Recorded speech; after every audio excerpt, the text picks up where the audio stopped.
We're back to our earlier conversation on the emergence of a political coalition on the platform of the African Democratic Congress, ADC. I'm now being joined by TVC News Uzonna Ononye to attempt this question. Uzonna, good to have you tonight. The big question is, will the coalition collide or coincide? We will not be in a hurry to answer that question, but we'll just lay a foundation that will help us. Perhaps at the end of the conversation, everybody would have had their own view, of what the response would be. So first, let's begin by asking who are the people in the coalition. They are first made up of PDP members, some of them, because we just saw a story today saying that some members of PDP saying that they are not part of any coalition, but we know that a lot of leaders of PDP are here. And we have some disgruntled APC members, a former national chairman. In fact, the founding national chairman of APC is in that coalition. I attended the meeting the last time. Some Peter Obi loyalists in the Labour Party, and then other shelter-seeking politicians. I mean, politicians who are looking for where to perch, because maybe they are no longer accommodated wherever they have been. And then let's attempt also to, try to expand the conversation. Like APC at the onset, this coalition is a marriage of strange bedfellows. Let's not deceive ourselves about it. At the time APC was being formed, it was made up of people from different political parties who seem not to have ever agreed. But for the purpose of that merger, they agreed and moved on. And so it is similar to what is happening in the ADC now.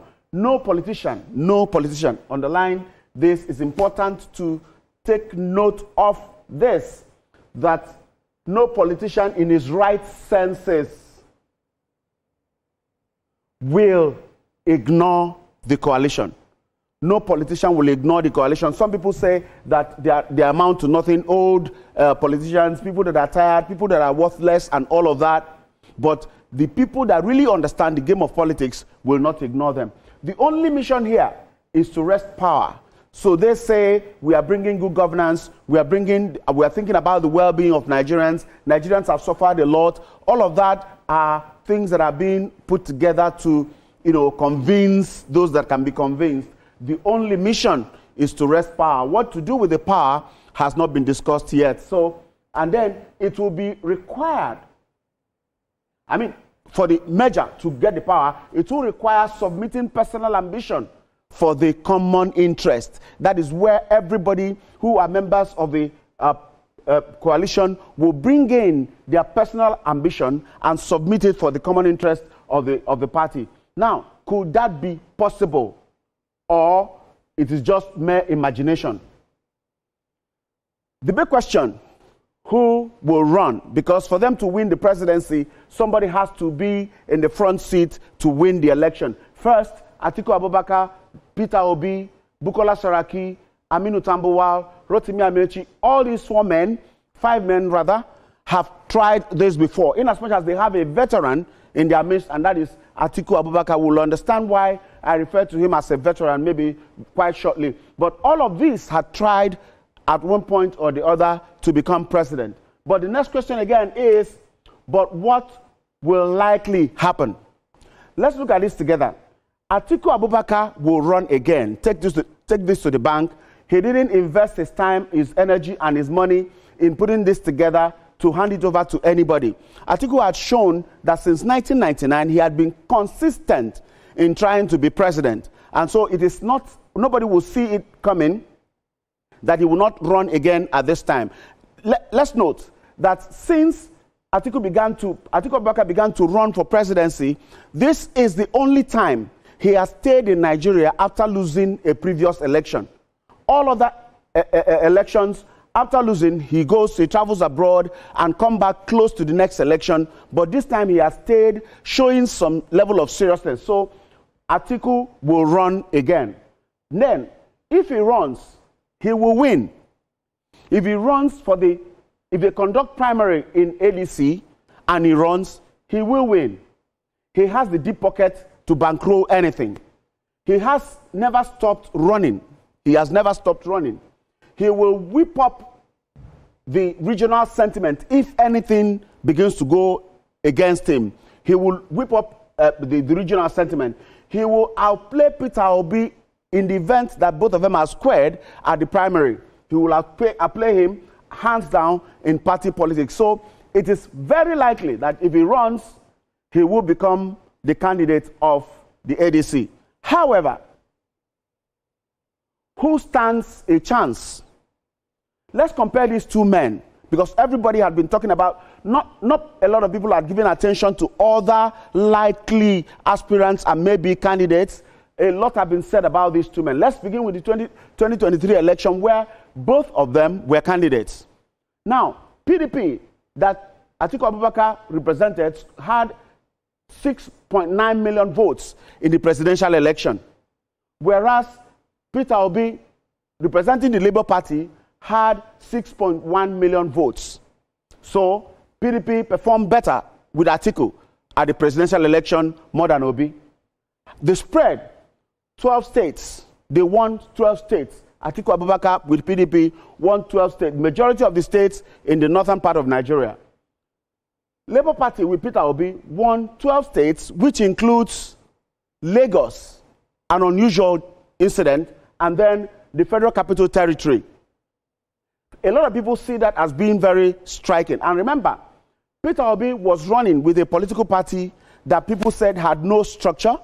He had no machinery. He had no experience in the game at that level. And he got this. And so a lot of people believe that between these two people, Peter Obi may stand a better chance. But let's look further to understand this. Look at the performance of the PDP and the Labour Party in the previous election before this particular election, that is 2019 election. The presidential election, PDP had 11.2 million, and Labour Party without Peter Obi had 5,000 in the presidential election, 5,000 votes, whereas PDP had 11.2 million. At the governorship election, PDP had 14 states. They won 14 states out of about 28 that was conducted in that particular election. PDP won 14. Labour Party had none. In the Senate, PDP had 44 senators who were members of the PDP. Labour Party had none. This is 2019 election. And House of Representatives, PDP had 126. Labour Party had none. So if you compare the performance of PDP and Labour Party in 2019 to how they performed in 2023, you will discover that something made the difference. And a lot of people will tell you that it is the personality and the character of Peter Obi that made the difference between the 2019 election and 2023 election for PDP and Labour Party in the two elections. Let's move on. Now, I said earlier that Atiku will always run because he had been running for presidency since 1993. I refer to him as a veteran. In 1993, during the SDP with Abiola, he was an aspirant in that election. In 2007, he was the candidate of the AC, not ACN then. And then in 2011, he aspired to be president, but was defeated by the incumbent then, Dr. Goodluck Jonathan. In 2015, he also came back to aspire to become the candidate of the APC and was defeated here in Lagos by President Muhammadu Buhari. And then 2019, he was the candidate of PDP, and then 2023, he was the candidate of PDP. So he is a veteran in this race of running for election.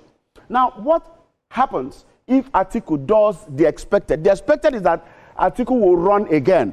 Looking at these antecedents, his history from 1993 up to the last election, he had continued running, and it is very likely he's going to run again. Now, what will happen if he does run again? If Peter Obi stays till then, when Atiku decides to run, if Peter Obi stays till then within the coalition, it will be too late for him to achieve anything. Let's continue with it.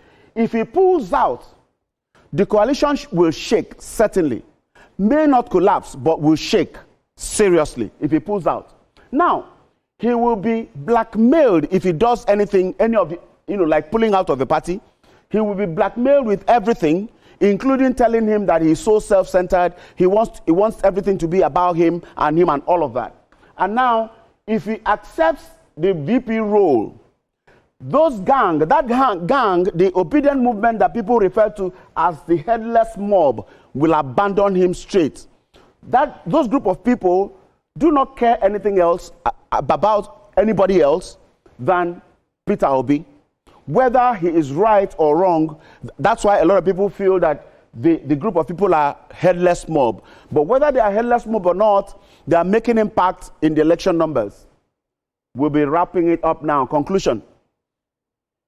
Individuals need political parties to contest elections. Individuals need political parties to contest elections. However, individuals most times make parties what they become, like we have seen with PDP and Labour Party comparing 2019 election and 2023 election. It was the presence and the personality of Peter Obi that twisted it for Labour Party, and it became a major party to have won 6.6 million votes in the election as against 5,000 votes it won in the election before then. This ADC coalition has enough ingredients, enough personality, enough firepower to blossom, but will hardly fly because of irreconcilable ambition of individuals. This is where the matter is. Now, if it must be me syndrome, which all of us had seen from even Peter Obi and Atiku Abubakar. Remember, Peter Obi wasn't in Labour Party. He was in PDP before the 2023 election. When he discovered that he wasn't having it his way, he left PDP and went to Labour Party. That's also a sign of someone who is self-centered. Now, if the "it must be me" syndrome is defeated by any means by those concerned, then the ruling party, APC, should watch his back, because the coalition has everything it needs to succeed. Now, answer the question for yourself. Will the coalition collide or coincide? We'll leave our viewers to answer that question. Because the answer is in the belly of time. Yeah, it is. If these men here will bury their individual differences, but will it ever happen? That's will it ever happen? And we have less than 2 years to the next election and the next inauguration ceremony. We really wait to see how it goes. Uzonna Ononye, thank you very much for this robust conversation we've had tonight. It's my pleasure.